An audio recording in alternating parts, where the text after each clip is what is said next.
Oh, kumusta? Alam mo, minsan iniisip natin na yung pagsunod kay Jesus, parang pang-pastor lang yan o para sa mga super holy na tao, di ba? Pero, paano kung sabihin ko sa'yo na may plano para sa mga ordinaryong tao? Para sa atin. Isang plano na pwede natin gawin sa ating pang-araw-araw na buhay. Yan ang pag-uusapan natin ngayon. So, ito yung unang tanong na kailangang nating harapin. Nang tapatan, ha?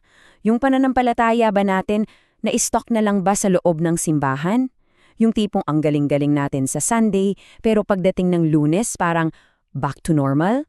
Naku, dyan madalas nagsisimula yung problema eh. At itong disconnect na to, may pangalan yan, ang Sunday-Monday Gap. Ito yung malaking agwat sa pagitan ng pagiging Kristiyano natin tuwing linggo at kung sino talaga tayo mula Lunes hanggang Sabado. Kasi madalas, ganito ang tingin natin sa simbahan, di ba? Isang event, isang lugar na pinupuntahan, uupo tayo, makikinig, parang manunood lang. Pero ang totoo, ang church dapat ay isang identity, isang pagkakakilanlan na tayo mismo ang simbahan at daladala natin yun kahit saan tayo magpunta, araw-araw. At dahil mas nakasanayan natin yung una, ayun, nagkakaroon ng gap. May isang kwento si Jeff Vanderstelt na sobrang ganda. Yung mga magulang daw niya, for so many years, laging bukas ang bahay nila sa mga tao. Nagpapakain, nakikipagkwentuhan. Pero alam mo, hindi nila naisip kahit kailan na yung ginagawa nila ay ministry. Bakit? Kasi hindi yung kasama sa official program ng church. Ganyan natin kadalas mamiss ang ginagawa ng Diyos sa ordinaryong buhay natin. At ito yung kailangan nating tandaan. Walang neutral ground. Araw-araw, may humuhubog sa atin. Pwedeng social media, yung trabaho natin, yung mga sinasabi ng mundo. Sabi nga ni John Mark Comer, kung hindi tayo sinasadyang hinuhubog para sa kabutihan, pasimple tayong sinisira ng kultura. Scary, diba? Kaya ang tanong talaga, sino o ano ba ang hinahayaan nating maging sculptor ng buhay natin? So, paano natin lalabanan to? Well, kailangan natin ng isang malaking pagbabago sa ating mindset. Hindi sapat na believer lang tayo. Kailangan nating maging isang apprentice. Ano ba tong apprentice na to? Simple lang. Ito yung tao na sinasadya niyang ayusin ang bugong buhay niya para sa isang goal. Ang makasama si Jesus, maging katulad niya at gawin yung mga ginawa niya. Pansinin mo yung salita ha, inaayos. Ibig sabihin, may effort. Hindi ito aksidente, kailangan ng desisyon. At itong pagiging apprentice, may tatlong malinaw na goals yan na hindi pwedeng paghiwalayin. Una, be with Jesus. Ito yung relasyon. Pangalawa, become like Jesus. Ito yung transformation ng character natin. At pangatlo, do as Jesus did. Ito naman yung mission. Lahat yan magkakakonekta. At kapag naintindihan natin yan, dito na magbabago ang lahat. Kasi malalaman natin na ang simbahan, hindi pala yan isang lugar na pinupuntahan. Ito ay kung sino tayo. Hindi ito isang event na ina-attendan. Isa itong identity na isinesa buhay. At etong bagong identity natin, may tatlong mukha. Una, pamilya tayo, mga anak ng Diyos Ama, kaya ang utos sa atin ay magmahalan. Pangalawa, mga lingkod tayo, ng hari nating si Jesus, kaya ang tawag sa atin ay maglingkod sa kapwa. At pangatlo, mga misyonero tayo, inisugo ng Espiritu, kaya ang misyon natin ay ibahagi ang pag-ibig ng Diyos.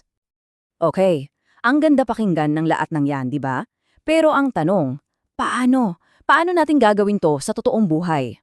Dito na papasok yung pangangailangan para sa isang intensyonal at pang-araw-araw na plano. Alam mo, sa mundo ng business, may kasabihan sila. Ang sistema mo ay perpektong idisenyo para makuha ang mga resultang nakukuha mo. Isipin mo yon. Kung ano man ang resulta ng buhay mo ngayon, yan ay dahil sa sistema ng pamumuhay mo. So, i-apply natin yan.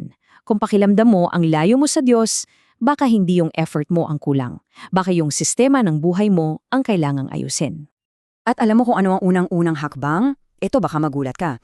Sabi ni Dallas Willard, kailangan nating walang awang alisin ang pagmamadali sa ating buhay. Grabe. Hindi tayo pwedeng lumago sa spiritual life kung lagi tayo nagmamadali, kung laging busy. Ang pagmamadali, yan daw ang number one enemy ng kaluluwa natin. So etong intentional plan na to, ang tawag dyan, rule of life. At para mas madaling maintindihan, isipin mo yung trellis.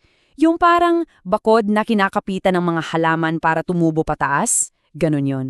Hindi siya kulungan para higpitan ka. Isa siyang structure, isang suporta para tulungan kang lumago sa kung anumang buhay meron ka ngayon. Okay, so ano ang laman ng planong to? Narito ang 6 na napakasimpleng rhythms o nakagawian na pwede nating isama sa ating araw-araw na buhay. Kumain kasama ang iba, makinig sa Diyos at sa tao, magkwento ng buhay mo at ng kwento niya, magbasbas o magbless ng iba, magdiwang, at muling likhain o magpahinga. Mga ordinaryong bagay, pero may extraordinary purpose. Pero eto ang isang bagay na sobrang importante, hindi natin to kayang gawin mag-isa. Kailangan na kailangan natin ang tulong at suporta ng isang komunidad. Tingnan natin yung kwento ni Nikki. Si Nikki, isa siyang kapitbahay na laging mag-isa. Ang pakiramdam niya, outcast siya, hindi siya belong, at walang may gusto sa kanya. Pero may isang grupo ng mga Kristiyano sa lugar nila na gumawa ng desisyon. Sabi nila, mamahalin natin si Nikki na parang kapamilya. Walang ifs, walang buts. Patuloy nila siyang inimbitahan sa mga kainan, tinulungan sa mga kailangan niya, at ipinaramdam sa kanya na parte siya ng grupo. At alam mo kung anong nangyari? Dahil sa consistent na pagmamahal na yon, unti-unti bumukas ang puso ni Nikki. Naranasan niya yung pag-ibig ng Diyos, hindi sa salita, kundi sa gawa ng mga taong ito. At sa huli, natagpuan niya ang kanyang lugar sa pamilya ng Diyos. At yan ang patunay. Ang tunay na pagbabago at paglago sa buhay Kristiyano, nangyayari yan sa loob ng mga pangmatagalang relasyon. Yung mga taong hindi umaalis, yung mga nananatili sa komunidad, sila yung mga totoong lumalago.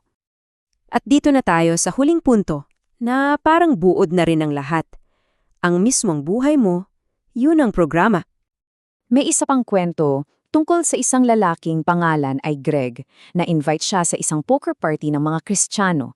Habang nandoon siya, nagulat siya. Sabi niya, teka, hindi kayo mukhang mga taong simbahan ha? Bakit? Kasi nakita niya yung pananampalataya na buhay sa isang normal na setting. Nagtatawanan, naglalaro, nagkikwentuhan, hindi formal, hindi boring. At dahil doon, nabago ang buong pananaw niya tungkol sa Kristyanismo. At dito tayo iniiwan ng lahat ng ito.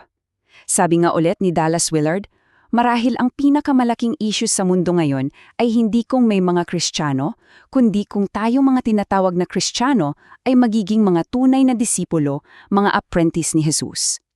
Hindi kasi sapat ang pangalan lang, kailangan itong isabuhay. Kaya bago tayo magtapos, gusto kong iwan sa'yo itong tanong. Pagkatapos ng lahat ng napag-usapan natin, ano yung isang maliit, as in super small na hakbang na kaya mong gawin ngayong linggo para masimulan to? Hindi kailangan bongga. Isang maliit na bagay lang para masabuhay ang pagiging apprentice. Ano kaya yun para sa'yo? Pag-isipan mo.